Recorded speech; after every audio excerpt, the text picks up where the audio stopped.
بسم الله الرحمن الرحيم.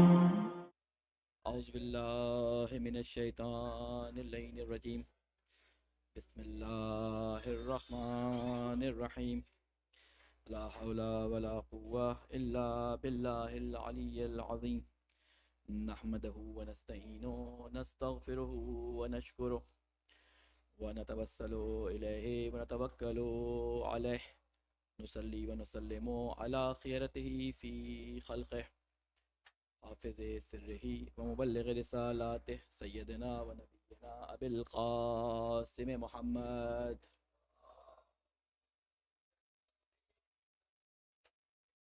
وعلی اہل بیتہ الطیبین الطاہرین المعصومین سیما بقیت اللہ فی العرضین.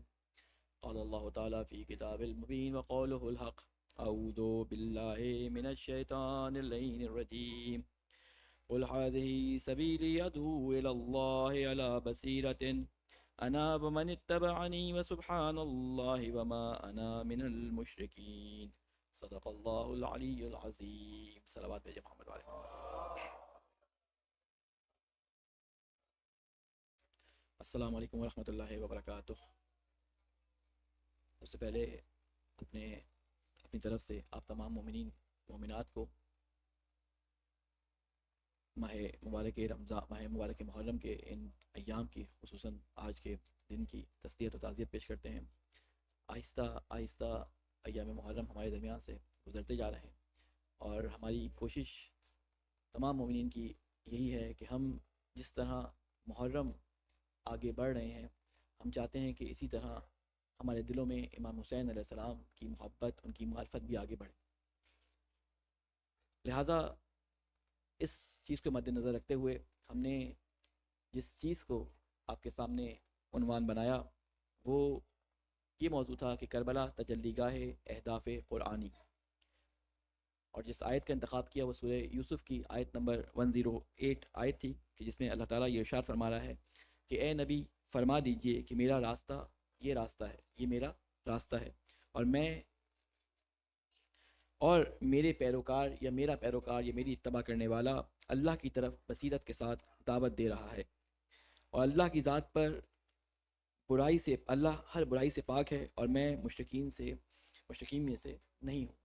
اس آیت کے ذیل میں ہم نے آپ سے کچھ باتیں عرض کی تھیں کہ یہ دعوت جو اللہ تعالیٰ کی طرف سے دعوت ہے، وہ دعوت اصل میں ہے کیا؟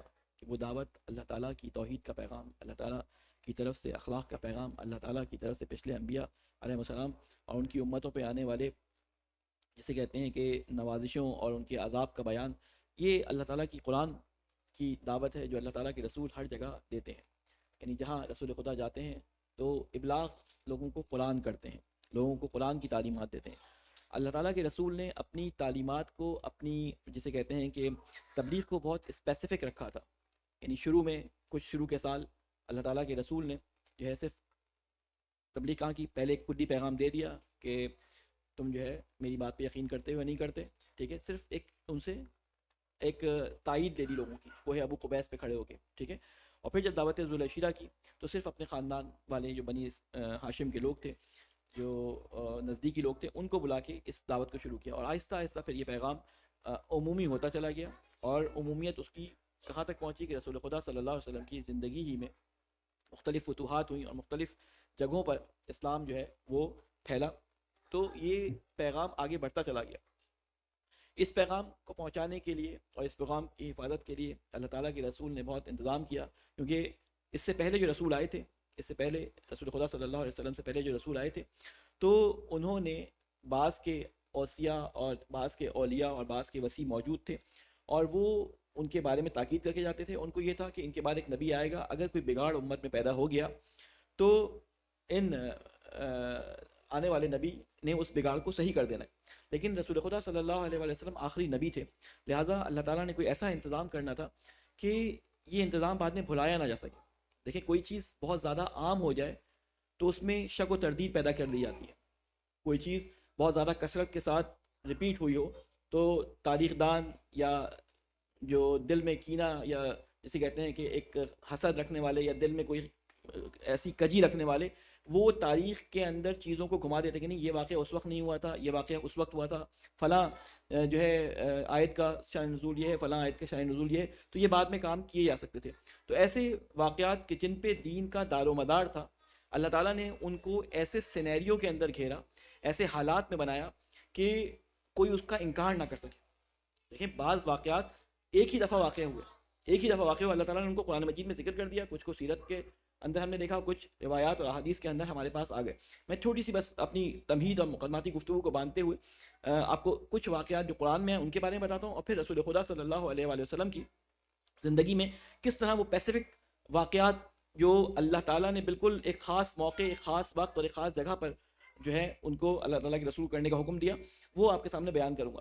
یہ کوئی نئی بات نہیں تھی، ٹھیک ہے، یہ اللہ تعالیٰ پہلے بھی کرتا آ رہا ہے۔ وہ پہلے کس طرح سے کرتا آ رہا ہے کہ مثلا حضرت مریم سلام اللہ علیہ کو جب آپ کو معلوم ہے کہ حضرت عیسیٰ علیہ السلام کی پیدائش ہونے والی تھی، تو حضرت مریم نکل کر وہاں سے جو بیت اللہ تھا اس وقت، جو یروشلم کے اندر جہاں پہ آپ موجود تھی اس عبادت گاہ کے اندر، وہاں سے نکل کر اللہ تعالیٰ کے رسول نے کہا کہ نہیں، اللہ کے گھر میں تم نہیں رہ سکتی، تم باہر جاؤ۔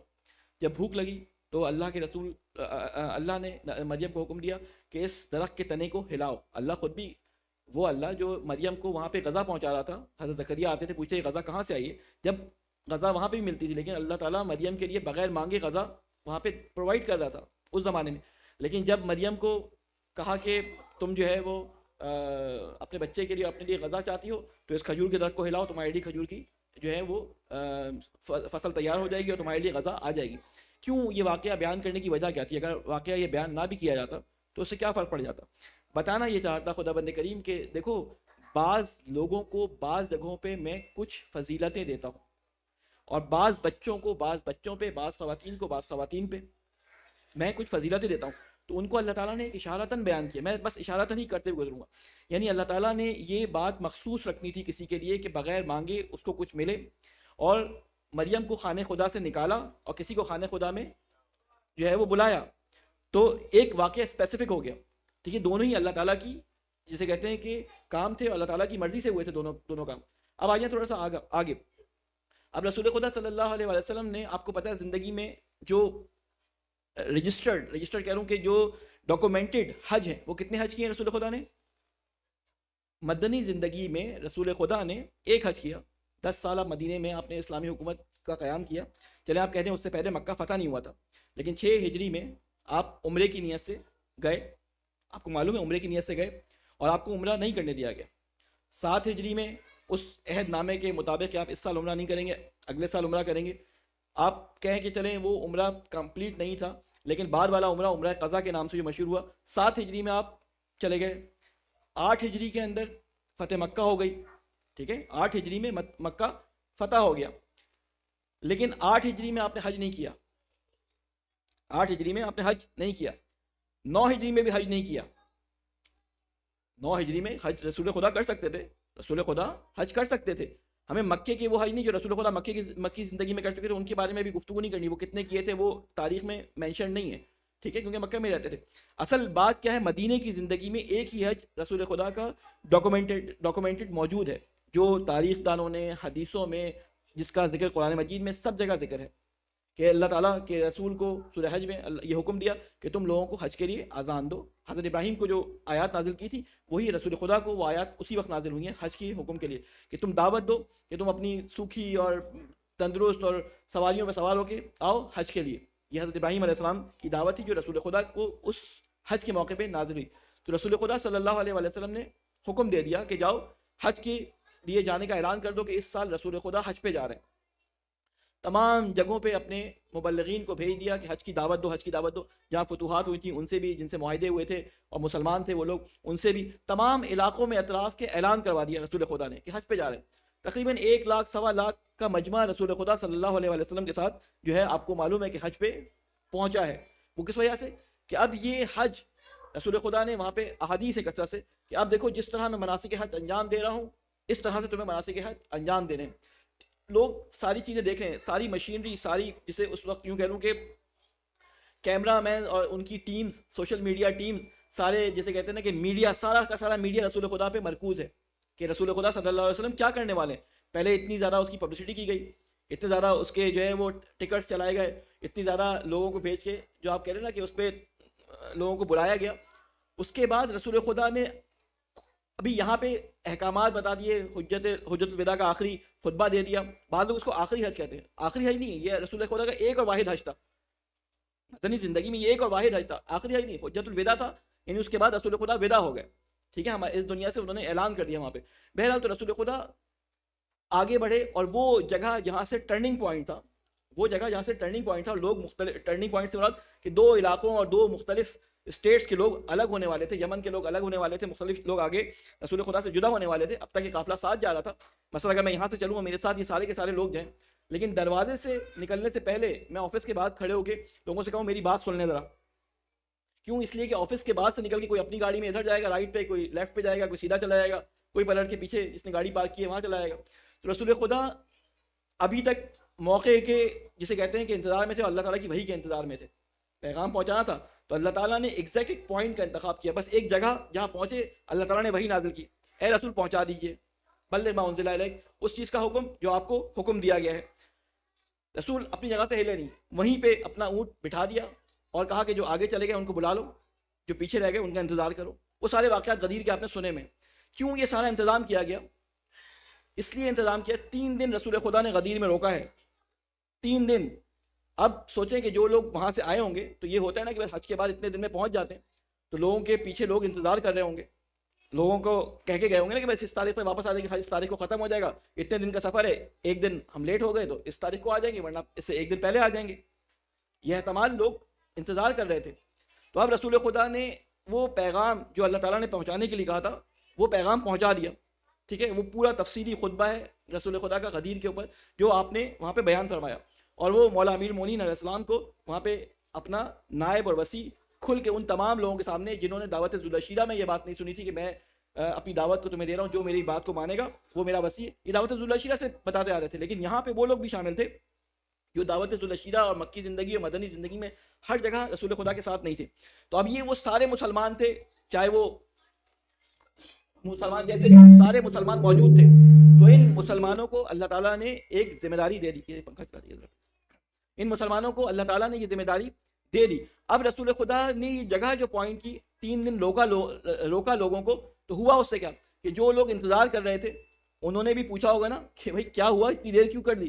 یعنی وہ خاص طور پہ ایک واقعے کو رکھا ایسے گیا کہ بعد میں آنے والے اس کے اندر کوئی تحریف نہ کر سکے، اور حکم بھی دے دیا کہ جو یہاں موجود ہے فبلغ الشاہد، جو یہاں موجود ہے وہ بعد والوں کو پہنچا دے میرے پیغام کو، جو حاضر نہیں ہے وہ غیر حاضر لوگوں کو پیغام پہنچا دے. تو یہ اہتمام کیوں کیا گیا؟ اس لیے کہ بعد میں کوئی یہ نہ کہہ سکے کہ یہ بات فلاں حج میں بیان کی تھی، یہ بات فلاں حج میں تھی، یہ فلاں کے نہیں تھی، فلاں کے لیے. تو رسول خدا نے اس کو محفوظ کر دیا. جس طرح غدیر بالکل ایک پرٹیکولر جگہ پہ پرٹیکولر شخصیت کے لیے یہ مجلس منعقد کی گئی، بالکل اسی طرح واقع کربلا ہے. میں نے آپ سے شروع کی مجالس میں عرض کیا تھا کہ ہم رسول خدا کے اگر قول کو اور افعال کو جانچنا چاہیں تو ہمیں یہ دیکھنا پڑے گا کہ اس ایک جملے سے پہلے، اس ایک کام سے پہلے رسول خدا نے یا امام علی علیہ السلام نے یا دوسرے ائمہ نے کتنی محنت کی ہے. تو اس غدیر سے پیچھے پوری ایک رسول خدا کی 63 سالہ زندگی کی ایک تاریخ تھی.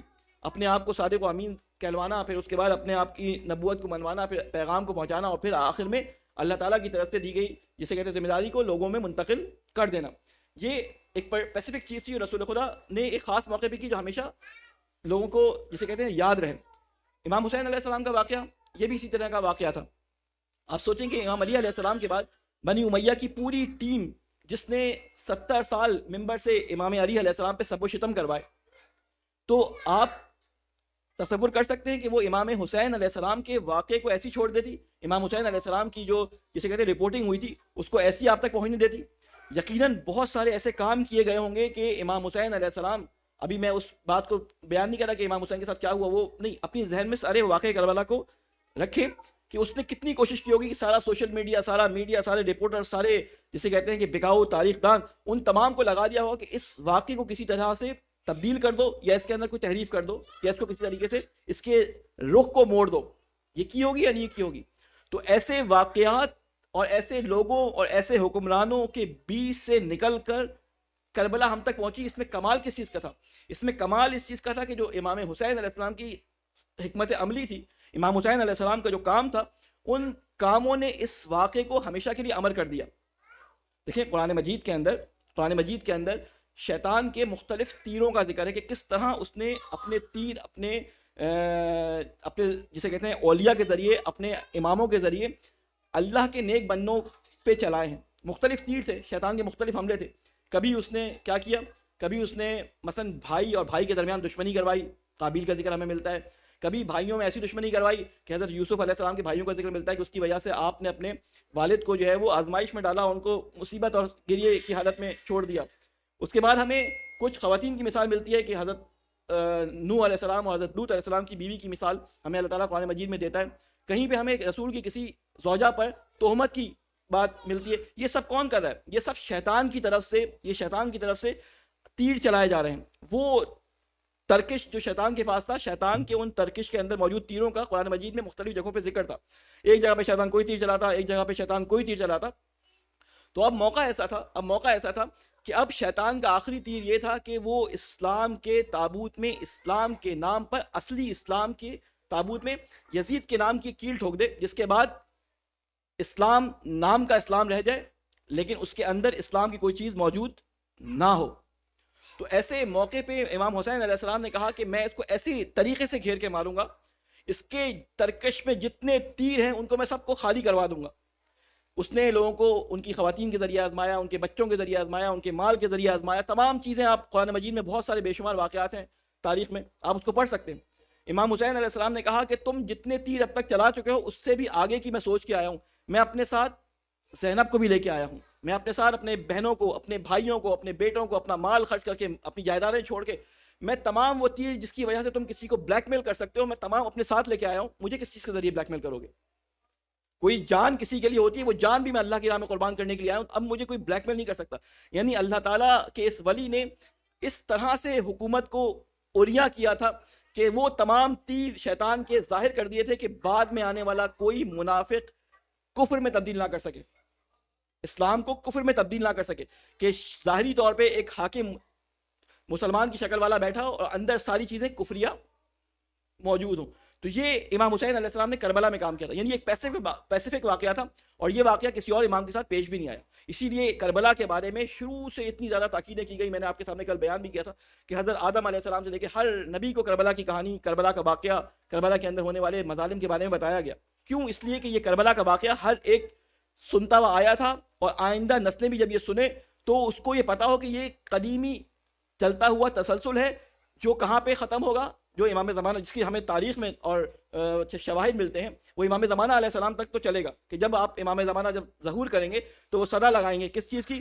کہ میں حسین کا بیٹا ہوں اور اپنے باپ کا انتقام لینے کے لیے، اس کے خون کا انتقام لینے کے لیے جو ہے وہ میں قیام کروں گا. تو یہ کربلا ایک جاری ہے، معاشرے کی رگوں میں جاری ہے. تو اس کے اوپر کتنی محنت کی ہوگی کہ اس کو معاشرے کے اندر جو ہے وہ خراب کر دیا ہے، لوگوں کی شکل میں، لوگوں کے ذہنوں میں اس کی شکل کو، اس کے واقعات کو خراب کر دیا جائے. اس کے لیے کام کیا ہوا؟ دیکھیں کوئی بھی چیز میں نے آپ سے بیان کیا تھا کہ جب کسی سے محبت ہوتی ہے نا تو محبت کے اندر شیطان دھکا دے کر اس کے اندر بہت سارے کام جو ہے وہ اضافہ کروا دیتا ہے اور اس کو غلو کی طرف لے جاتا ہے، یا اس کام میں اس کے اندر سستی پیدا کرتا ہے اور اس اصلی کام سے اس کو پیچھے رکھتا ہے. ایک سلامات بھیجے محمد علی محمد.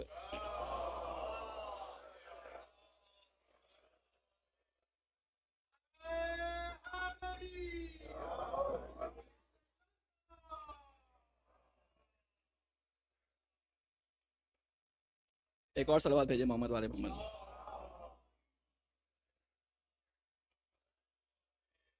تو ہم شیطان یہ کام کرتا ہے. دیکھیں ہم اس کی مثال اگر اس کی یعنی ایک ہوتی ہے تھیم اور ایک ہوتا ہے اس تھیم کے اندر موجود، مثلا آپ کی ایک تھیم ہوتی ہے اور اس میں کچھ خاص اپلیکیشنز ہوتی ہیں آپ کے فون میں، اس تھیم کے ساتھ وہ آ جاتی ہیں.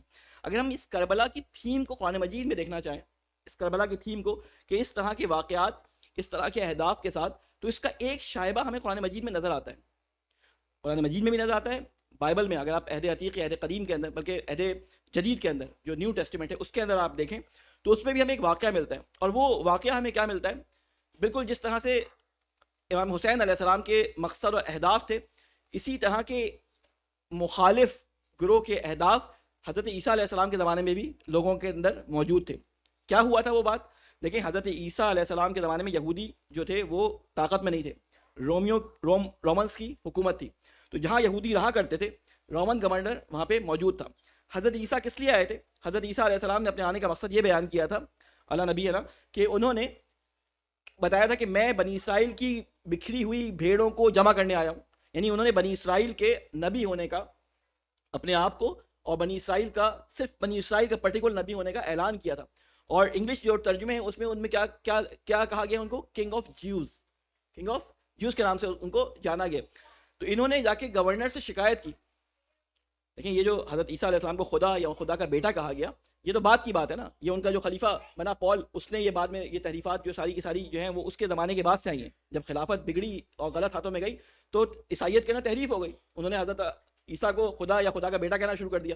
اس سے پہلے اگر یہ کہتے، مثال کے طور پہ اگر یہ بہانہ بھی کرتے کہ یہ اپنے آپ کو نعوذ باللہ خدا کہتا ہے، تو اس رومن گورنر کے لیے یہ عام سی بات تھی۔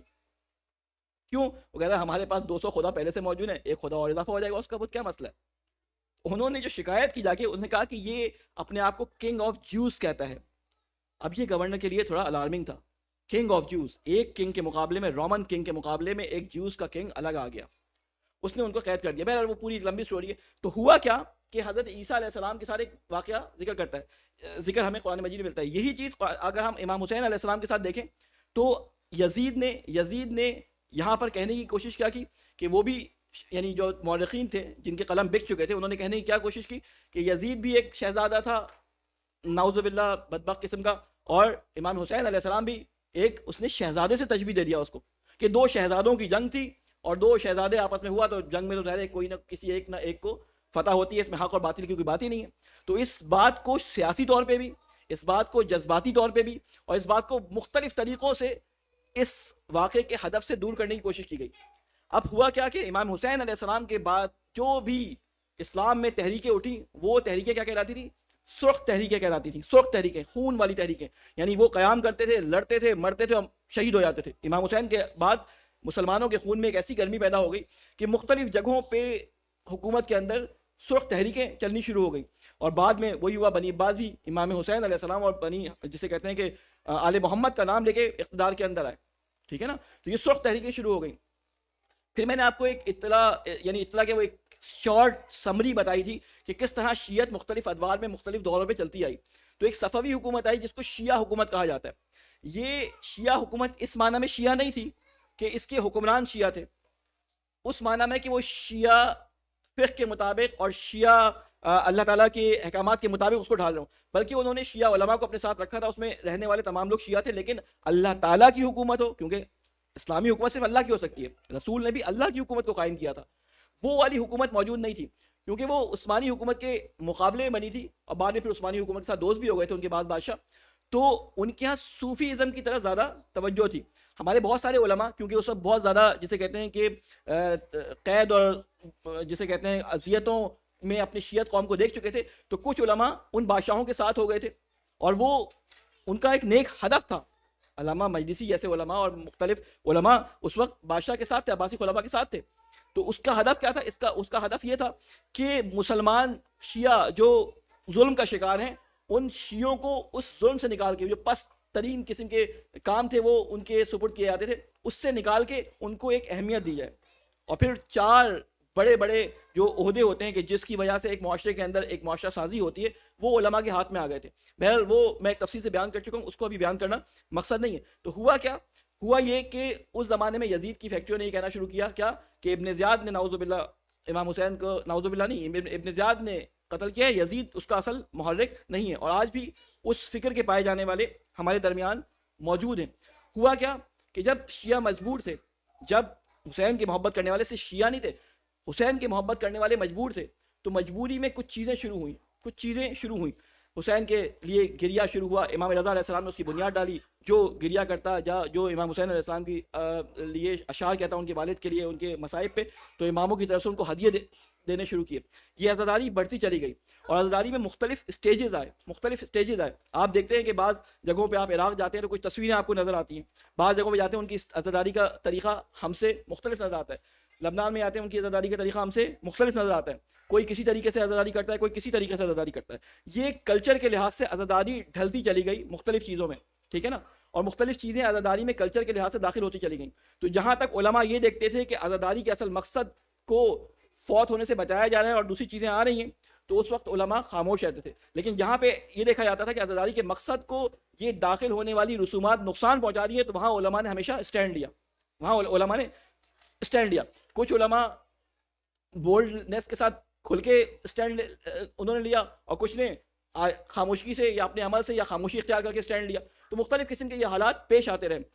یعنی ہمارے ایک دوست ہیں, انہوں نے اس بات پہ تحقیق کی تھی عزاداری کی تاریخ پہ, تو وہ بتا رہے تھے کہ جو تصویریں اور یہ تمام چیزیں جو آپ دیکھتے ہیں, یہ اس زمانے میں کہ جب تھوڑا سا شیعوں کو وہ آزادی ملی, تو اس زمانے میں ہوا کیا کہ جو لوگ گونگے اور بہرے تھے, اب ان کو امام حسین کے مسائل کیسے بتائے جائیں.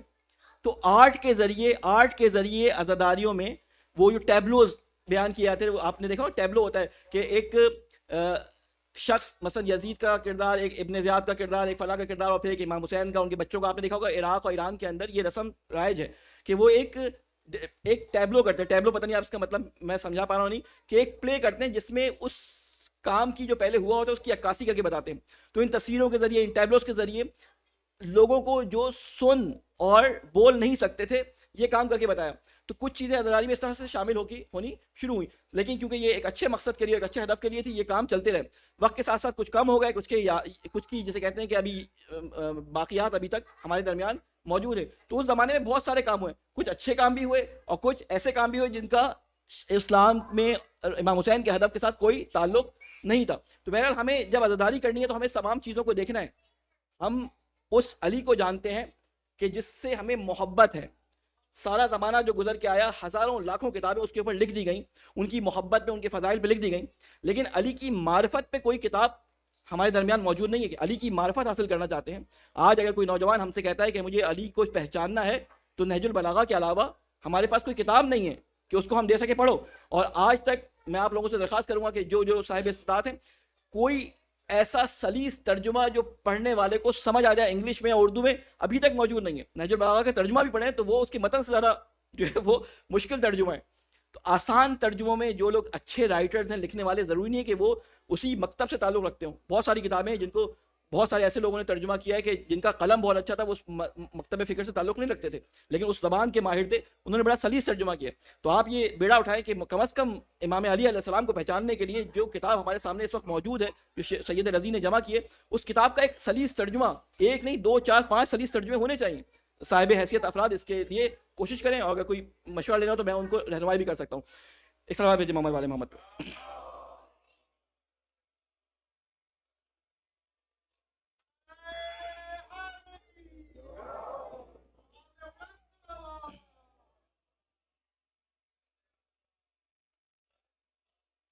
ایک اور سلوات بھیجیے محمد والے محمد.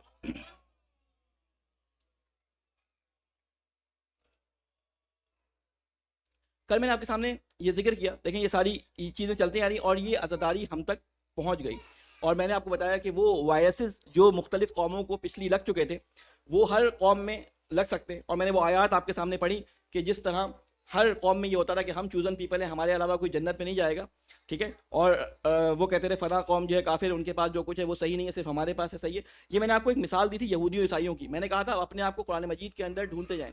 پھر میں نے ایک سوال آپ کے سامنے رکھا تھا, کیا حساب و کتاب محشر کا دن, قیامت کا دن جب برپا ہوگا, کیا حساب و کتاب ہونا ہے, یعنی حساب و کتاب ہوگا ہمارا یا نہیں ہوگا؟ ٹھیک ہے, ہم کہتے ہیں ٹھیک ہے ہمارا سب کا حساب کتاب ہوگا. کیا انبیاء علیہ السلام کا حساب و کتاب ہوگا؟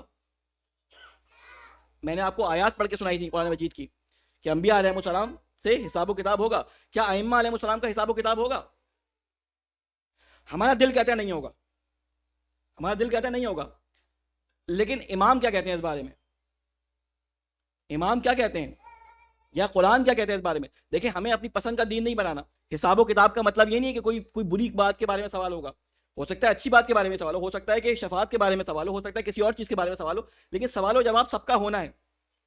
میں ہوا میں کبھی بھی بات نہیں کرتا, میں اپنے بات کے پیچھے قرآن کی یا تو آیات رکھتا ہوں یا روایات رکھتا ہوں. میں صرف اشارے کے طور پہ آپ کو کچھ آیتیں بیان کر رہا ہوں, ان آیتوں کو سنیے گا. آپ مطلب کو میں بیان نہیں کر رہا, اس کی تفسیر بیان نہیں کر رہا, آپ ترجمہ خود سے پڑھیے گا. اگر میں غلطی کر رہا ہوں, کہیں پہ ڈنڈی مار رہا ہوں, تو آپ کہیں یہ خدا نخواستہ نعوذ باللہ یہ جھوٹ بول رہا ہے, ہم نے قرآن کے ترجمے میں دیکھا اس طرح سے نہیں ہے, تو آپ خود سے جا کے دیکھیں. سورہ اعراف کی آیات ہے, ٹھیک ہے، سورہ اعراف کی آیات ہیں، اور کبھی ان کو توجیہ کرنے کی کوشش نہیں کری ہے کبھی کسی آیت کو. دیکھیں متشابہات ٹھیک ہے ان کو اہل علم تعویل وہی بتا سکتے ہیں اس کی، ٹھیک ہے، لیکن جو ظواہر قرآن، تمام قرآن متشابہ نہیں ہے، بہت کم آیتیں ہیں جو متشابہ ہیں، اور ہو سکتا ہے بعض آیتیں بعضوں کے لیے متشابہ ہوں، بعضوں کے لیے محکم آیات ہوں، ٹھیک ہے نا. مثلا اگر قرآن مجید میں اللہ تعالیٰ آیت فرماتا ہے کہ ید اللہ فوق ایدیہم، تو یہ متشابہ آیت ہے ان لوگوں کے لیے جن کے دل میں کجی ہے، وہ کہتے ہیں دیکھو اللہ تعالیٰ کے جسم کے قائل ہیں اور اللہ تعالیٰ کا ہاتھ ہے. نہیں، وہاں اللہ تعالیٰ لفظ قدرت استعمال کر سکتا تھا، لیکن اللہ نے، عربی کا لفظ ہے نا، اللہ نے لفظ قدرت استعمال نہیں کیا. کیوں؟ اللہ تعالیٰ نے اس کا بیان بھی فرما دیا کہ ہم نے آیات متشابہات قرآن مجید میں اس لیے رکھی تاکہ جن کے دلوں میں کجی ہے ہم ان کو پہچان لیں. آیات متشابہات اس لیے رکھی کہ جن کے دلوں میں کجی ہے ان کو پہچان لیں. کیوں؟ یہ اس لیے صاحبان علم اور راسخون فی العلم کے ذریعے کی طرف رجوع نہیں کرتے. لیکن قرآن کی ہر آیت تو متشابہ نہیں ہے. اگر قرآن مجید اللہ تعالیٰ نے ایسے ہی نازل کرنا تھا جو کسی کو سمجھ ہی نہیں آنا تھا تو نعوذ باللہ یہ سارا ایسا لگتا تھا فکس گیم ہے، میچ فکسنگ پہلے سے ہوئی ہوئی ہے. اللہ تعالیٰ نے کہا ہے فلاں جو ہے وہ میرے رسول کے اور میرے جو ہے وہ امام کے اور میرے فلاں بندے کے ماننے والے جنت میں جانا ہے، تو یہ تو لگتا ہے ایسے فکس میچ لگا ہوا ہے. یہ فکس میچ تو نہیں ہے اللہ تعالیٰ نے رکھا. اللہ تعالیٰ نے کرائٹیریاز قرآن مجید میں بتائے ہیں، یہ میری پسندیدہ شخصیات ہے، یہ میرے مطابق چلتی ہیں، یہ میرے قرآن کے مطابق چلتی ہیں. میرے نبی نے تمہیں بتا دیا کہ یہ کبھی قرآن سے جدا نہیں ہو سکتی اور قرآن ان سے جدا نہیں ہو سکتا. تو جو بھی چیز آپ کو نظر آئے ان سے متعلق کوئی ایسی بات کہے جو قرآن کے مخالف ہو، قرآن کے یعنی قرآن اس کے مقابلے میں اہل بیت کے مقابلے میں لا کے کھڑا کر دیا جائے، یہ کیا دشمن نے کہ قرآن کو اہل بیت کے مقابلے میں لا کے کھڑا کر دیا گیا. تو جہاں پہ آپ کو یہ نظر آئے کہ قرآن کے مقابلے میں اہل بیت کھڑے ہیں تو یقین رکھیں جو اہل بیت سے جو بات منسوب کی جا رہی ہے وہ قرآن کی بات نہیں ہے، وہ اللہ کی بات نہیں، وہ اہل بیت کی بات بھی نہیں، وہ اہل بیت کی بات نہیں، کیونکہ قرآن اہل بیت سے جدا نہیں ہو سکتے، اہل بیت قرآن سے جدا نہیں ہو سکتے. یہ دونوں ایک دوسرے کے ساتھ ہیں، ٹھیک ہے، لن یفترقا، یہ دونوں جدا ہو ہی نہیں سکتے. تو اس لیے وہ امام حسین جو قرآن کی تعلیمات کے خلاف کسی کے ذہن میں بٹھائے گئے ہیں وہ امام حسین کی ڈپلیکیٹ تو ہو سکتی ہے، امام حسین نہیں ہو سکتے. وہ مولا علی جو لوگوں کے ذہنوں میں قرآن کے خلاف بٹھائے گئے ہیں کہ وہ علی جو راتوں کو اٹھ کے اللہ کی عبادت کیا کرتا تھا، وہ علی جو جنگ میں جانے سے پہلے اور مذہب کو مارنے سے پہلے اپنے غصے کو کنٹرول کر کے صرف قربتاً اللہ کی نیت سے اپنے دشمن کو مارا کرتا تھا، اس علی کو ہم خدائی کے نعوذ باللہ درجے پہ لے جائیں اور اس کو خدا کہیں، تو یہ علی وہ علی نہیں ہے جس کے بارے میں قرآن اور جس کے بارے میں رسول نے بیان فرمایا ہے. یہ ہمارا بنایا ہوا ایک ذہنوں میں امیج ہے جو ہم نے بنا لیا ہے. تو یہ ہمیں دیکھنا ہوگا. میں قرآن مجید کی کچھ آیات آپ کے سامنے پڑھ رہا ہوں، ان کو ذرا غور سے سنیے گا. بسم اللہ الرحمن اعوذ باللہ من الشیطان الرجیم، سورہ اعراف کی آیت نمبر 6، ٹھیک ہے، ضرور قرآن مجید میں اس کو دیکھیے گا. کیا فرماتا ہے اللہ تعالیٰ؟ فَلَنَسْأَلَنَّ الَّذِينَ أُرْسِلَ إِلَيْهِمْ وَلَنَسْأَلَنَّ الْمُرْسَلِينَ، بس ضرور بے ضرور، یہ جو آتے ہیں نا فلا نسألن، یہ نون تاکید کے لیے، لام تاکید کے لیے، اس میں 2 یا 3 تاکیدیں آئی ہیں جملے کے اندر. عربی زبان میں تاکید کے لیے کچھ لفظ استعمال ہوتے ہیں، ایک لام ہوتا ہے، لام زبر لا، اور ایک نون مشدد جس کے اوپر تشدید ہوتی ہے. یہ تاکید کے لیے ہوتا ہے. جب اللہ تعالیٰ کسی بات پہ ایمفیسائز کرنا چاہتا ہے، زور دینا چاہتا ہے، تو کہتا ہے، کیا کہتا ہے کہ نون ثقیلہ کو بھی لے کے آتا ہے اور لام کو بھی لے کے آتا ہے. ایک اور جگہ پہ کہاں پہ اس کی مثال ملتی ہے؟ الذین جحدوا فینا لنہدینہم سبلنا، لا نہدینہم، کہ لام بھی آیا، نون تشدید بھی آیا، تو یہ تاکید کے لیے ہوتا ہے. وہی لفظ یہاں پہ آئے ہیں. ٹھیک ہے، میری سپیڈ بہت تیز تو نہیں ہے، سمجھ آ رہا ہے آپ لوگوں کو؟ ایک صلوات بھیجیں محمد والے محمد پہ.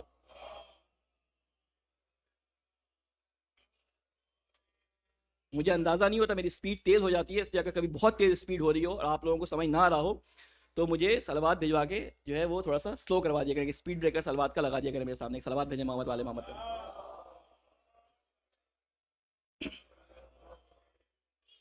تو اللہ تعالیٰ قرآن مجید میں کیا فرما رہے ہیں؟ پس ضرور بے ضرور، یقیناً یقیناً یقیناً، کیا ہم ان لوگوں سے باس پرس کریں گے، سوال و جواب کریں گے. ٹھیک ہے، نسألنا، نسل آپ نے سنا ہے، نسألوں کا سوال کرنے کے لیے روٹ ورڈ استعمال ہوتا ہے سآلا کا. ٹھیک ہے، ہم بے شک یقیناً یقیناً سوال کریں گے. کس سے؟ ان لوگوں سے کہ جن کی طرف ہم نے پیغمبروں کو بھیجا ہے.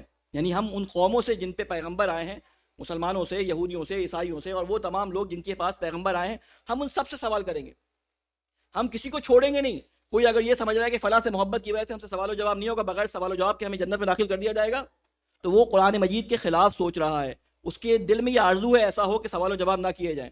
اللہ تعالیٰ کیا کہہ رہا ہے؟ ہم سب سے سوال کریں گے. اس کے بعد کیا فرماتا ہے؟ وَلَا نَسْأَلَنَّ الْمُرْسَلِينَ، اور ہم ان رسولوں سے بھی سوال کریں گے. ہم ان رسولوں سے بھی سوال کریں گے. آگے فرماتا ہے فَلَا نَقُصَّنَّ عَلَيْهِمْ بِعِلْمٍ وَمَا كُنَّا غَائِبِينَ. اس کے بعد ہم مکمل سرگزشت جو کام انہوں نے پہلے کیے ہوں گے پورے علم کے ساتھ ان کے سامنے پیش کر دیں گے تم یہ کر کے آئے ہو, تم نے اپنی قوم میں, اپنی گھر میں, اپنے جسے کہتے ہیں نفس کے ساتھ, اپنے جسم کے ساتھ, اپنے خاندان کے ساتھ یہ کام کیا تھا, اپنے نبی سے یہ مخالفت کی تھی. ہم تمام چیزوں کو ایک ایک ان کے سامنے پیش کر دیں گے. اور جہاں آیات آئی ہیں نامہ اعمال کی, وہاں پہ لکھا ہے کہ وہ جب نامہ اعمال کو دیکھیں گے کہیں گے اس میں تو کچھ بھی نہیں چھوڑا گیا, اس میں تو کچھ بھی نہیں چھوڑا گیا. تو اس کا ذکر دوسری آیات میں موجود ہے. تو اللہ تعالیٰ کیا فرماتا ہے کہ ہم مکمل سرگزشت جو انہوں نے کام کیے ہیں اس کے پورے علم کے ساتھ, اپنے علم کے ساتھ, اللہ اپنے علم کے ساتھ کہہ رہے ہیں, ان کے سامنے پیش کر دیں گے. اور ہم کہیں غائب نہیں تھے, کوئی ایسا موقع نہیں آیا تھا کہ تم سمجھ رہے ہو اللہ سے چھپ کر کوئی تم نے گناہ کر دیا, اس کا حساب کتاب نہ ہو. اللہ سریع الحساب ہے, 1 منٹ میں حساب کتاب تمہارا پورا کر دے گا. قرآن مجید میں یہ آیت ہے کہ جب تم 2 لوگ ہوتے ہو تو تیسرا اللہ ہوتا ہے. تو اس لیے کبھی بھی خلوت میں جو ہے وہ گناہ نہ کرو. اگر تم اکیلے ہوتے ہو تو شاہد وہ ہوتا ہے جو تمہارا قیامت میں حساب کتاب لینے والا, جو تمام چیزوں پہ حاضر و ناظر ہے, یعنی اللہ شاہد ہے. ٹھیک ہے, تو اکیلے میں گناہ کرنے سے, یہ رسول کی حدیث ہے, اکیلے میں گناہ کرنے سے ڈرو, کیونکہ اکیلے میں گناہ کرتے وقت تمہارا شاہد وہ ہے کہ جس کے سامنے تمہیں قیامت میں حاضر ہونا ہے. خلاصہ بیان کرنا اس کا. ٹھیک ہے, تو پھر اللہ تعالیٰ اس کے بعد آیت میں کیا فرما رہا ہے, میں جلدی جلدی گزر رہا ہوں, مجھے ایک آج بہت امپورٹنٹ چیز بیان کرنی ہے, انشاءاللہ کوشش کروں گا کہ اس بات کو بیان کر سکوں. صلوات بھیجیں محمد والے محمد.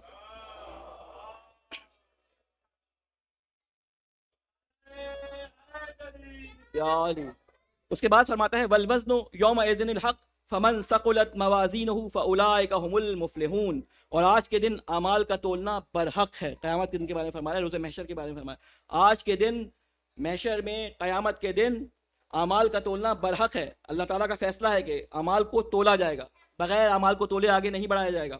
ٹھیک ہے, وہ شفاعت والے مرحلے پہ ابھی نہیں آ رہا میں. ٹھیک ہے, اس کے بعد فرمایا, ٹھیک ہے, جن کے نیک اعمال کا پلڑا بھاری ہوگا, ٹھیک ہے, فمن ثقلت موازینہ فاولئک هم المفلحون, تو وہی لوگ فلاح پانے والے ہوں گے. جو نیک اعمال کا پلڑا جن کا بھاری ہوگا وہی لوگ اعمال میں اپنے جزا پانے والے ہوں گے.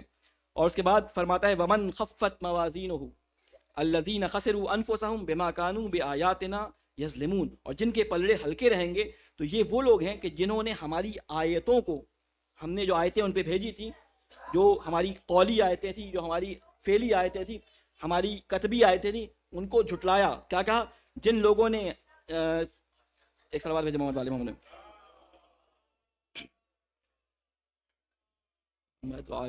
جنہوں نے ہماری آیتوں کے ساتھ ظالمانہ برتاؤ کی وجہ سے اپنے آپ کو خسارے میں مبتلا کر لیا.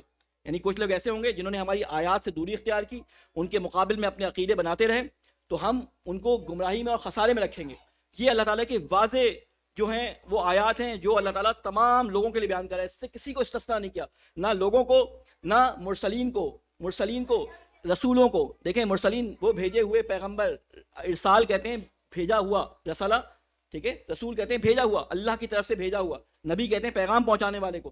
تو اللہ تعالیٰ کہتا ہے وہ جو میرے بھیجے ہوئے ہیں, میرے پیغام پہنچانے والے ہیں, ان سے بھی میں سوال کروں گا. اور اس کی ایک مثال میں نے کل آپ کے سامنے بیان کی کہ حضرت عیسیٰ علیہ السلام سے خداوند کریم قیامت کے دن سوال کرے گا, اے عیسیٰ کیا تو نے ان سے کہا تھا کہ یہ تجھے جو ہے وہ تجھے اور تیری ماں کو الہ مانے؟ تو عیسیٰ وہاں پہ اللہ سے معذرت خواہی کریں گے, نہیں خدا میں نے ایسا نہیں کہا, جب تک میں ان کے درمیان تھا میں نے ایسا نہیں کہا.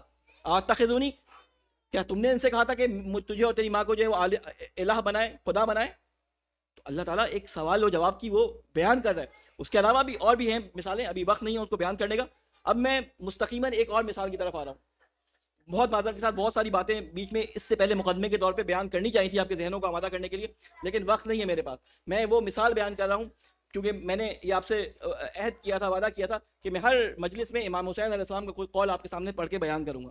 یہ قول ہمارا جو ہے امام حسین علیہ السلام کا ہے, جس کو نقل کرنے والے کون ہیں؟ امام سید السجاد جو ہے وہ اس کو نقل کر رہے ہیں. ٹھیک ہے, سوری امام صادق علیہ السلام, نقل کرنے والے امام صادق علیہ السلام ہیں. اور ملا یحضر الفقی کے اندر یہ کتاب جو ہے اس میں 4 نمبر جلد پیج نمبر 404 یہ روایت آئی ہے, اس کی سند بھی اتنی معتبر ہے. جو راوی ہیں اس کے مفضل بن عمر, امام کے وہ صحابی جو اصحاب نزدیکی اصحاب میں آتے ہیں. آپ نے حدیث مفضل سنی ہوگی, جو امام حسین علیہ السلام, امام صادق علیہ السلام نے مفضل کو بٹھا کے پوری رات جو ہے وہ چیزوں کی علتوں کے بارے میں بتایا تھا, کون سی چیز کس وجہ سے کیوں انجام پاتی ہے, کس کی چیز کی ریزن کیا ہے. یہ وہ مفضل ہیں, ان سے یہ روایت آئی ہے. کہتے ہیں المفضل بن عمر ان صادق جعفر بن محمد ان ابیہ ان جدہ علیہ السلام. امام صادق علیہ السلام اپنے والد اور وہ اپنے جد امام حسین علیہ السلام سے نقل کرتے ہیں. کیا قال قیل الحسین، امام یعنی امام سجاد کیا کہتے ہیں، قیل کہ امام حسین نے کہا، قیل للحسین، حسین بن علی علیہ السلام کے امام حسین علیہ السلام سے کہا گیا، کیفا اصبحت، میں روایت پڑھ دوں پھر ترجمہ پڑھ دیتا ہوں، روایت پوری نہیں پڑھ رہا، بس یہ روایت کے کچھ الفاظ بتا رہا ہوں، جس نے روایت لینی ہو مجھ سے پوچھ سکتا ہے یا کتاب میں دیکھ سکتا ہے، ٹھیک ہے۔ کیفا اصبحت ولیا رب فوقی والنار امامی والموت یطلبنی، یہ پوری روایت تفصیل سے ہے۔ اس کا ترجمہ یہ ہے کہ امام حسین سے پوچھا گیا، فرزند رسول آپ نے کن حالات میں صبح کی، کیفا اصبحت عربوں میں ایک جملہ ہے جو پوچھا جاتا ہے ہاؤ آر یو کے طور پہ، ٹھیک ہے نا، تو کسی نے امام حسین علیہ السلام سے سوال کیا کیفا اصبحت، آپ نے صبح کیسے کی، آپ کی صبح کیسے ہوئی، آپ کی حالت کیا ہے، تو امام نے فرمایا میں نے اس حال میں صبح کی کہ میری حفاظت کرنے کے لیے ایک رب موجود ہے، ٹھیک ہے، ولیہ رب فوقی، میری حفاظت کرنے کے لیے ایک رب میرے پاس موجود ہے، میرے سامنے جہنم کی آگ ہے،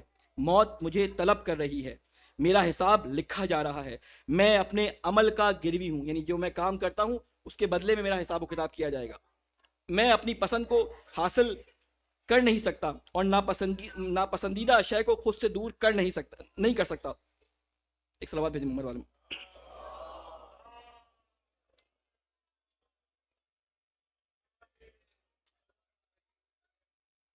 جی فرماتے ہیں کہ میرے سامنے جہنم کی آگ ہے، مجھے موت طلب کر رہی ہے، ٹھیک ہے، جو عربی میں اس کے لیے لفظ ہے میں پڑھ دیتا ہوں اگر آپ لوگوں کو اس کے اندر تھوڑا سا شک ہے، والموت یطلبنی، موت مجھے طلب کر رہی ہے، والحساب محدق بی، ٹھیک ہے، اور میرا حساب کتاب لکھا جا رہا ہے، میں اپنے عمل کا گروی ہوں، وانا مرتحن بعملی لا اجد ما احب ولا ادفع ما اکرہ، ٹھیک ہے، میں اپنے عمل کا گروی ہوں، میں یہاں اتنا چھوٹا لکھا ہے، میں اوپر عربی عبارت میں جاتا ہوں تو یہاں سے گم ہو جاتا ہے، میں ترجمہ خالی پڑھ دیتا ہوں، ٹھیک ہے، آپ کے لیے عبارت پڑھ لی ہے میں نے آپ کے لیے، تو کیا فرمایا آپ نے کہ میں اپنے عمل کا گروی ہوں، میں اپنی پسند کو حاصل نہیں کر سکتا یا کر نہیں سکتا اور ناپسندیدہ شے کو خود سے دور نہیں کر سکتا، میرے امور کسی اور کے اختیار میں ہے، خداوند کریم کی ذات کی طرف اشارہ ہے، میرے امور کسی اور کے اختیار میں ہیں، اگر وہ چاہے تو مجھے عذاب دے اور اگر وہ چاہے تو مجھ سے درگزر کرے، بس ایسے میں مجھ سے بڑھ کر کون فقیر ہوگا۔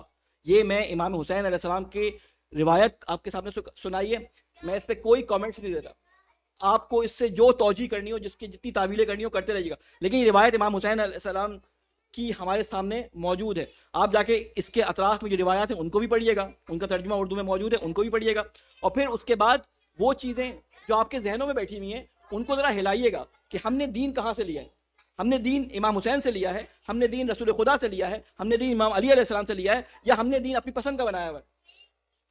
دین ہمیں وہ لینا ہے جو ہمیں اللہ کی طرف سے آیا ہے، دین ہمیں وہ لینا ہے جو رسول کی طرف سے آیا ہے، دین ہمیں وہ لینا ہے جو مولا امیر المومنین علیہ السلام نے ہمیں بتایا ہے، دین ہمیں وہ لینا ہے جو ائمہ علیہ السلام کی صحیح حدیث اور صحیح سیرت سے ہم تک پہنچا ہے۔ ہمیں اپنی پسند کا دین نہیں اپنانا، ہماری پسند ناپسند ان کی پسند ناپسند کے مطابق ہونی چاہیے۔ دیکھیں امام حسین علیہ السلام ہمارے جسے کہتے ہیں سردار ہیں، ہمارے آقا ہیں، ہماری جانیں ان پہ قربان ہیں، ہم بار بار ہر روز زیارتوں میں یہ قسم کھا کے مولا سے بولتے ہیں کہ ہم آپ کے اوپر جان نچھاور کرنے کو تیار ہیں، اگر ہم کربلا میں ہوتے تو ہم آپ کا ساتھ دیتے، ہم آپ کے مشن میں، آپ کے ہدف میں، تمام چیزوں میں آپ کے ساتھ ہیں، تو ہم ان چیزوں کا عہد کرنے والے، تو ہم امام کی بات سے کیسے ہٹ سکتے ہیں؟ ہم امام کے جسے کہتے ہیں نا کہ مشن سے ہٹ نہیں سکتے۔ یہ جو میں نے آپ کے سامنے خطبہ امام حسین علیہ السلام کا ارشاد کیا تھا، امام حسین نے جو ارشاد کیا تھا مدینہ کے اندر کہ میں نہیں نکلا مگر اس لیے کہ قرآن کی حدود پامال کی جا رہی ہیں، اللہ تعالیٰ کی حدود کو نہیں نکلا مگر یہ کہ عمل بالمعروف کروں، نہیں نکلا مگر یہ کہ نہیں عن المنکر کروں، میں تیزی سے کر رہا ہوں، نہیں میں نکلا ہوں کس لیے کہ اپنے اللہ کی حدود کو دوبارہ قائم کروں، اپنے جد کی سیرت کو دوبارہ زندہ کروں، عمل بالمعروف کروں، نہیں عن المنکر کروں۔ میں نے یہاں تک آپ کو روایت سنائی تھی، لیکن اس چیز میں محدود کر دینا صرف امام حسین کے ہدف کو، یہ امام حسین علیہ السلام کے ساتھ ناانصافی ہے۔ صرف اسی میں محدود نہیں کرنا۔ دیکھیں کربلا عشق تھا، کربلا عقلیں وہاں پہ فیل ہو جاتی ہیں، عقل سے اگر آپ کربلا کو تحلیل کرنے کی کوشش کریں گے تو کبھی آپ کربلا سے نتیجہ نہیں لے پائیں گے۔ کربلا عشق کا مقام تھا، وہاں بندے اور خدا، محبوب اور خدا کے درمیان ایک عشق کی منازل تھی جو طے ہو رہی تھی۔ اصحاب اور امام حسین علیہ السلام کے ساتھ وہ عشق کی منازل تھی جو طے کرتے ہوئے شب عاشورہ امام حسین کے ساتھ موجود تھے۔ امام حسین علیہ السلام نے شیطان کی ترکش کے سارے تیروں کو ڈھالوں پہ نہیں لیا، امام حسین نے اسلام کو بچانے کے لیے ڈھال اپنے اصحاب کے جسموں کو بنایا۔ امام حسین نے دین اسلام کو بچانے کے لیے ڈھال علی اکبر کو بنایا، علی اصغر کے گلے پہ تیر لگ گیا، ڈھال علی اصغر کو بنایا تاکہ شیطان کی ترکش کے سارے تیر خالی کر دیں۔ امام حسین نے اپنی طرف سے حجت تمام کر دی. اس کے بعد کسی کو ہمت نہیں ہوئی کہ اسلام کے نام پر دو نمبری کرے, اسلام کے نام پر دو نمبری کرے. تو امام حسین نے یہ کام کر دیا. وہ روز محشر میں ہمارے سردار ہیں. رسول خدا نے فرمایا ہے وہ روز حشر جو ہے وہ روز محشر میں ہماری شفاعت کرنے کے لیے موجود ہے. شفاعت امام حسین کی برحق ہے, امام علی علیہ السلام کی شفاعت برحق ہے. دیکھیں وہ ہمارے سردار ہیں, مالک ہیں. دیکھیں جب کہیں ہم جا رہے ہوتے ہیں تو بڑے بڑے لوگوں کے سیکیورٹی چیک ہو جاتے ہیں. ہمارے ایک استاد تھے, ان کے والد انڈیا سے تعلق رکھتے تھے اور بڑے اچھے مقرر تھے, بڑے اچھے مقرر تھے. اللہ ان کے درجات بلند کرے. ان کا انتقال ہو گیا, مرزا اطہر صاحب بہت بڑے مقرر اور بڑے بنگال سائڈ پہ انڈیا میں رہا کرتے تھے. وہ بڑا اچھا ایک دل کو چھو جانے والا مکالمہ کرتا تھا. میں ان کو ڈیڈیکیٹ کرتے ہوئے وہ ان کی بات آپ کے سامنے بیان کر رہا ہوں, کیونکہ علماء کی بڑی محنت ہے, علماء کی بڑی جانیں اور خون اس دین کو پہنچانے میں لگا ہے. تو میں ان کی ایک بات کو آپ کے سامنے بیان کروں تاکہ دل ہمارے ایک نزدیک ہو جائیں. دیکھیں جب امام حسین علیہ السلام, ہم جو ہے وہ ایک منظر کشی ہے, یہ ہمارے دین کو جو ہمیں بیان کیا جاتا ہے کربلا کے نہیں, یہ منظر کشی کے ذریعے بیان کیا جاتا ہے. یہ کربلا کا واقعہ جب عرب میں گیا, ان کے شعراء, ان کے ادیبوں نے ان کے اپنے ادبی سانچے میں ڈھالا. جب ہند و پاکستان کے اندر آیا تو میر و انیس و دبیر و مختلف جو شعراء تھے انہوں نے اس کو ایک الگ ڈھانچے میں ڈالا, ایک رشتے دیے, ایک محبت ان رشتوں کے اندر ہمارے دلوں میں ڈالی. تو یہ مختلف کلچر سے مختلف طریقوں سے آیا. تو امام حسین علیہ السلام کے واقعات کو مختلف طریقوں سے منظر کشی کی گئی ہے. میں آپ کے سامنے اس چیز کو بیان کرنا چاہتا ہوں. دیکھیں امام حسین علیہ السلام شافع محشر رسول خدا کے نواسے ہیں, ان کے لخت جگر ہیں. انہوں نے آپ کے بارے میں فرمایا کہ آپ شفاعت کریں گے قیامت کے دن. قیامت کے دن امام حسین علیہ السلام کے پاس ہم پہنچے. دیکھیں سیکیورٹی کی وجہ سے کسی کو بھی روکا جا سکتا ہے نا, بڑے بڑے منسٹر اگر حالات خراب ہوں, کوئی مسئلہ ہو تو سیکیورٹی کی وجہ سے کسی کو بھی روکا جا سکتا ہے.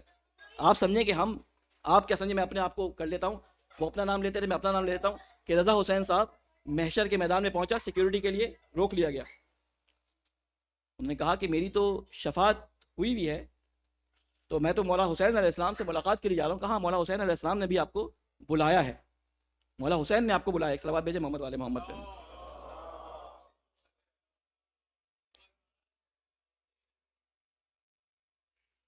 وقت بہت تیزی سے چلا گیا, ایک اور صلوات بھیجے محمد والے محمد پہ.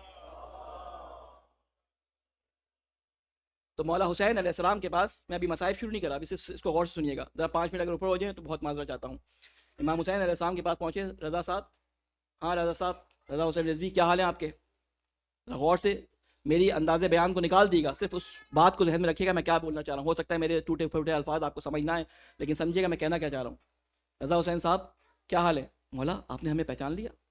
ہاں ہاں رضا, کیوں نہیں پہچانیں گے, تم سب سے بڑا علم اٹھایا کرتے تھے مثلاً, یا تمہارے گھر سب سے بڑی عزاداری ہوتی تھی, یا تمہارے گھر جو ہے وہ بہت بڑا تبرک ہوتا تھا. شکریہ مولا, آپ نے ہمیں پہچان لیا. اچھا, ہم نے اٹھا کے ذرا نظر جنت کی طرف دیکھا.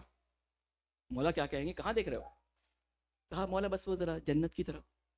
کہا جنت تو تمہاری ہے, ہم نے وعدہ کیا ہے ہم تمہاری شفاعت کریں گے محشر کے دن, آج محشر کا دن ہے, تو وہاں تو تمہیں چلے ہی جانا ہے. ذرا محشر میں حساب کتاب جو ہے تھوڑا سا جو اللہ نے کرنا ہے, ہم تمہاری شفاعت کرنی ہے. دیکھو تمہارے گناہ تو نکال دیے گئے, ہم شفاعت کر دیں گے, ذرا ہم تھوڑی سی بات چیت کر لیں تاکہ آگے تم بڑھ سکو. کہا جی جی مولا بالکل. کہا اچھا یہ بتاؤ کہ جو نمازیں ہیں تمہارے اعمال میں نکال دو. تو جی شرمندگی کی سر جھکا لیں گے. رضا صاحب نے شرمندگی کی سر جھکا لیا. ارے مولا بس کیا کریں, کیا ہوا, بولو بولو, جو نمازیں ہیں لے کے آؤ. کہتے مولا بس کیا کریں, مولوی صاحب نے مروا دیا. کیا ہوا؟ کہتے تھے ممبر پہ بیٹھ کے مغرب کے نماز کے ٹائم پہ مجلس پڑھا کرتے تھے اور کہتے تھے نماز کی قضا ہے, مجلس کی قضا نہیں ہے. ہم نے مجلس سے تو قضا نہیں کی لیکن نمازیں خوب قضا کی. اچھا کچھ تو یاد ہوگا. جی مولا وہ 2 رکعت عید پہ, وہ مستحب نماز ہے, اس کی بات نہیں ہو رہی. اچھا نمازیں نہیں ہیں, کوئی بات نہیں, روزے نکالو. مولا کیا بتائیں آپ کو, تو ہم سے زیادہ پتہ ہے, ڈائبٹک کے مریض تھے, ڈاکٹر کہتا تھا ہر تھوڑی دیر بعد کچھ نہیں ڈالو گے تو مر جاؤ گے, تو روزہ کہاں رکھ سکتے تھے. اچھا روزہ بھی نہیں رکھا. چلو یہ بتاؤ خمس دیا تھا؟ کہتے ہیں مولا خمس یہ کیا ہوتا ہے؟ مولا خمس کیا ہوتا ہے؟ کہتے ہیں میرا حصہ, میری ماں کا حصہ, امام صادق کا حصہ, میرے بابا علی کا حصہ, سادات کا حصہ. کہتے ہیں ہوتا کیا ہے مولا, یہ پہلی دفعہ سن رہا ہوں آپ سے, یہ تو بات ہماری ممبر سے کبھی بیان ہی نہیں کی گئی. خمس خمس خمس کیا ہوتا ہے؟ کہتے ہیں جب تم سارا سال کھانے کے بعد کھا نہ سکو, جو بچ جائے تمہارے پاس, اس کا 5واں حصہ. کہتے ہیں مولا پانچواں حصہ جو بچ جاتا تھا ہمیں یہ تو پتا تھا، یہ تو بتایا گیا تھا پانچواں حصہ جو بچ جائے اس کو فکس ڈپازٹ کروا دو 5 سال کے لیے. ہم 5 سال کے لیے فکس ڈپازٹ کراتے تھے، فلاں بٹ کوائن خرید لیتے تھے، فلاں کوائن خرید کے فلاں شیئر میں لگا دیتے 5 سال کے لیے. وہ کام تو ہم نے بہت کیے، لیکن خمس تو ہمیں پتہ ہی نہیں تھا کیا ہے. مولا خمس تو نہیں دیا. اچھا خمس بھی نہیں دیا، اچھا چلو حج تو کیا ہوگا. مولا حج آپ کو کیا بتائیں مولا، اتنا مہنگا ہو گیا تھا، کئی لاکھ کا کئی $1000 کا ہو گیا تھا. حج کہاں سے کرتے؟ ایک دفعہ پیسے جمع بھی ہوئے تو خاندان والوں نے کہا ابھی بیٹیاں بہت ساری بیٹی ہیں، ابھی یہ بڑی ہوں گی، ان کی شادیاں کہاں سے کرو گے؟ مولا حج نہیں کر سکے، وہ استطاعت بھی چلی گئی، پھر حج کے پیسے ہی نہیں بچے. حج بھی نہیں کیا، نماز نہیں پڑھی، روزہ نہیں رکھا، حج نہیں کیا. تم نے میرے نانا کی حدیث نہیں سنی تھی کہ جس نے استطاعت کے بعد حج نہیں کیا وہ یہودی اور نصرانی کی موت مر گیا؟ کہاں مولا بس کیا کریں، بس وہ رہ گیا. اچھا چلو کوئی بات نہیں. اچھا چلو ٹھیک ہے، نہ نماز پڑھی، نہ حج کیا، نہ خمس و زکوٰۃ دی. تم یہ بتاؤ کر کیا رہے تھے؟ تم دنیا میں کر کیا رہے تھے؟ مولا آپ کی عزاداری کر رہے تھے، آپ کے عزت پہ جو ہے وہ گریا کرتے تھے، آپ کے اوپر گریا کرتے تھے، آپ کی جو ہے وہ خواتین کے اوپر گریا کرتے تھے، آپ کے بچوں پہ، آپ کے بیٹوں پہ گریا کرتے تھے. مولا اگر وہاں پلٹ کے ہم سے یہ سوال کر لیں کہ مجھ پہ کیوں گریا کرتے تھے، یزید پہ کیوں نہیں گریا کرتے تھے، تو ہم جواب کیا دیں گے؟ اگر مولا نے ہم سے یہ سوال کر لیا، آپ اجازت دیتے ہیں، وہ مالک محشر ہے، اگر اس نے ہم سے یہ سوال کر لیا کہ بھائی بتاؤ مجھ پہ گریا کیوں کرتے تھے، ان پہ گریا کیوں نہیں کرتے تھے، تو جواب دیں گے کہ مولا آپ نے دین بچایا، آپ نے اپنے نانا کے دین کو بچایا، آپ چاہتے تھے کہ سب نمازی ہو جائیں، آپ چاہتے تھے سب روزہ رکھیں، آپ چاہتے تھے کہ سب پردہ دار ہو جائیں، آپ چاہتے تھے سب مظلوموں کی مدد کریں، آپ چاہتے تھے سب ظلم کے خلاف آواز اٹھائیں. تو مولا کہیں گے کہ میں چاہتا تھا نمازی ہوں، یزید چاہتا تھا نماز ختم ہو جائے. میں چاہتا تھا حج قائم ہو، یزید چاہتا تھا حج قائم نہ ہو. میں چاہتا تھا سب روزے دار ہو جائیں، یزید چاہتا تھا سب بے روزہ ہو جائیں. میری بہنوں نے اپنے جسے کہتے ہیں اپنی قربانیاں اور اپنی اسیری دیکھی، وہ چاہتی تھی سب پردہ دار ہو جائیں. تو وہ دین جس کے لیے تم مجھ پہ روتے ہو وہ تمہارے گھر میں ہے، وہ تمہارے گھر میں ہے. اگر مولا نے ہم سے یہ سوال کر لیا تو ہم کیا جواب دیں گے؟ ہم اپنے آپ کو اتنا مفلوج نہ کر لیں کہ جنت کی طرف اٹھ کے جانے کی سکت نہ ہو. وہ ہم سے زیادہ ہمیں جنت میں لے جانے کے طلبگار ہیں. ہمیں اپنے آپ کو اتنا مفلوج نہیں کرنا کہ قیامت کے دن حسین کے پاس دینے کے لیے ہمارے پاس کچھ بھی نہ ہو، ہمارے پاس کچھ بھی نہ ہو. پھر مولا کہیں گے دیکھو یزید چاہتا تھا نمازی نہ ہو یعنی بے نمازی یزیدی پروڈکٹ، جھوٹ بولنا یزیدی پروڈکٹ، بدکاری کرنا یزیدی پروڈکٹ، بے حجابی یزیدی پروڈکٹ، روزہ نہ رکھنا یزیدی پروڈکٹ، مظلوم کے اوپر ظلم کرنا یزیدی پروڈکٹ، نماز پڑھنا میری طرف سے تمہیں حکم حسینی پروڈکٹ، روزے دار ہونا حسینی پروڈکٹ. یعنی کربلا میں 2 طرح کی پروڈکٹس، 2 طرح کے کارخانے کام کر رہے تھے. ایک میں یزیدی پروڈکٹس تھی اور ایک میں حسینی پروڈکٹس تھی. اگر امام نے کہہ دیا کہ ساری عمر یزیدی پروڈکٹ بیچنے والوں حسین کے دفتر سے اپنی تنخواہ لینے آ گئے تو ہم وہاں پہ کیا کریں گے؟ ہمیں اپنی زندگیوں میں ہر طرف سے اپنے آپ کو دیکھنا ہوگا کہ ہماری زندگیاں حسینی حساب سے چل رہی ہیں یا نہیں چل رہی. ہم تیار ہیں آج حسین پہ اپنی چیزوں کو قربان کرنے کے لیے، مال دولت اولاد کو قربان ہے خرچ کرنے کے لیے یا نہیں ہے؟ اگر نہیں ہے تو دوبارہ سے ایک ری پوزیشننگ کرنی پڑے گی، قرآن کی بھی امام حسین کی بھی. جب کمپنیاں ڈیفالٹر ہو رہی ہو نا اور ان کی پروڈکٹ اچھی نہ نکل رہی ہو تو کمپنیوں کو ری فارمیشن دی جاتی ہے، ان کو ری پوزیشن کیا جاتا ہے. اگر اس قرآن کو جس کو ہم صرف چومتے اور چاٹتے اور اس کو اپنے سروں پہ رکھتے ہیں، اس کی پروڈکٹ ان سست مسلمانوں کی صورت میں نکل رہی ہو جو فلسطین میں مرتے ہوئے بچوں پہ خاموش رہیں، جن کے دل میں بات ایک درد محسوس نہ ہو، جو اس کا کچھ نہ کر سکیں، تو یہ کہاں امام حسین کے ماننے والے اور کہاں قرآن کے ماننے والے؟ اگر ہمارے دل سے کسی مظلوم کے لیے آہ نہیں نکل رہی تو ہم نہ قرآن کے ماننے والے، نہ رسول کے، نہ اہل بیت کے. آج ہمیں جس شخصیت کا آپ کے سامنے ذکر کرنا ہے وہ امام حسین علیہ السلام کے بڑے فرزند حضرت علی اکبر کا ذکر ہے. امام حسین علیہ السلام اپنے ساتھ اپنے تمام جگر پاروں کو لے کر آئے تھے. وہ واقعہ میں نے آپ کے سامنے پڑھا تھا کہ جب یہ قافلہ کربلا کی طرف جا رہا تھا تو ایک جگہ امام حسین علیہ السلام کو تھوڑی سی اونگ آ گئی. ایک دم سے جب آپ بیدار ہوئے تو آپ نے کلمہ استرجا جاری کیا، انا للہ و انا الیہ راجعون. بیٹا ایک سپاہی کی اور ایک باڈی گارڈ کی طرح ساتھ ساتھ چل رہا تھا. بابا کو جب دیکھا اور کلمہ استرجا جاری کرتے ہوئے دیکھا تو سوال کیا، بابا خیریت؟ کہا کہ ابھی میری آنکھ لگی تھی، مجھے ایک ندا سنائی دی کہ یہ کاروان جا رہا ہے اور موت ان کے پیچھے جا رہی ہے۔ علی اکبر نے ایک سوال مولا حسین علیہ السلام سے کیا، کیا بابا ہم حق پہ نہیں ہیں؟ مولا حسین علیہ السلام نے کہا بیٹا اگر اس دنیا میں کوئی اس وقت حق پہ ہے تو وہ میں اور میرے اصحاب ہیں۔ یہ کاروان کربلا میں پہنچ گیا، شب عاشور گزر گئی، امام حسین علیہ السلام کے ساتھ ان کے ایک صحابی حجاج بن مسروق مؤذن کے طور پہ آئے تھے۔ جب صبح آذان کا وقت ہوا اور حجاج نے آذان کہنا چاہی تو امام حسین علیہ السلام نے کہا حجاج آج علی اکبر اذان دیں گے، آج اذان علی اکبر دیں گے۔ علی اکبر کو بلایا، بیٹا علی اکبر اذان دے۔ علی اکبر گلدستہ اذان پہ کھڑے ہوئے اور کہنا شروع کیا اللہ اکبر، اللہ اکبر۔ یہ اللہ کی کبریائی کی آواز، جب رسول خدا کی آواز، جب شبیہ رسول خدا کی آواز دشمن کے کانوں پہ پہنچی تو ان کے بزرگان نے کہنا شروع کیا یہ تو رسول خدا کی آواز ہے، یہ تو رسول خدا کی آواز میں اذان دی جا رہی ہے۔ لوگوں میں ایک ہلچل مچ گئی، علی اکبر نے اذان دی، لوگوں کے درمیان تو ہلچل مچی ہی مچی، خیموں میں ایک کوہرام مچ گیا، ارے واہ اکبرہ کی صدا آنے لگی۔ ابھی اذان ختم ہوئی تھی، امام حسین علیہ السلام نے نماز شروع کی، یہی عمر سعد نے پہلا تیر اپنے کمان میں کھینچا اور اپنے لوگوں سے کہا ارے گواہ رہنا، حسین کی طرف پہلا تیر میں مار رہا ہوں۔ یہ کہہ کے اس نے حسین علیہ السلام کی طرف تیر مارا۔ ارے اس کا تیر مارنا تھا کہ امام حسین علیہ السلام پہ 4000 تیر اندازوں کی بارش ہو گئی۔ ارے امام حسین کے اصحاب نے اپنے آپ کو امام حسین علیہ السلام پہ گرا دیا کہ کہیں کوئی تیر امام حسین پہ نہ گر جائے۔ ارے اس حملہ مغلوبہ میں امام حسین کے بہت سارے ساتھی شہید ہو گئے۔ وقت گزرتا گیا، ظہر عاشورہ آ گئی۔ ظہر عاشور کے بعد ایک ایک کر کے امام حسین علیہ السلام کے تمام صحابی جاتے رہے۔ اس کے بعد جب عصر عاشور سے پہلے جب بنی ہاشم کی باری آئی تو سب سے پہلے حضرت امام حسین علیہ السلام کے بعد علی اکبر آئے، بلکہ بعض روایات میں یہ بھی ملتا ہے کہ سب سے پہلے بنی ہاشم میں امام حسین علیہ السلام نے علی اکبر کو آواز دی تقدم ولدی، اے علی اکبر آپ آگے بڑھیے، ارے بیٹا آگے کو بڑھا۔ جب جانا چاہتے ہیں تو حسین علیہ السلام نے کہا بیٹا اپنی پھپھیوں اور ماں سے اجازت لے کے آ جاؤ۔ جب علی اکبر خیمے میں گئے، حمید بن مسلم کہتا ہے کہ جب علی اکبر کو خیمے میں جاتے دیکھا تو میں منتظر تھا کہ علی اکبر کیسے آئیں گے۔ ارے علی اکبر جب باہر آنا چاہتے ہیں تو میں دیکھتا ہوں کوئی دامن پکڑ کے علی اکبر کا پیچھے دوبارہ خیمے میں کھینچ لیتا ہے۔ ارے بیویاں علی اکبر کو جانے نہیں دیتی۔ ارے یہ آخری دیدار ہے، اس کے بعد علی اکبر اس دنیا سے رخصت ہو جائیں گے۔ امام حسین علیہ السلام کے پاس آئے، بیٹے کو ایک چہرے کا دیدار کیا، غور سے علی اکبر کے چہرے کو دیکھا، گھوڑے پر سوار کیا۔ ارے علی اکبر نے جانا شروع کیا۔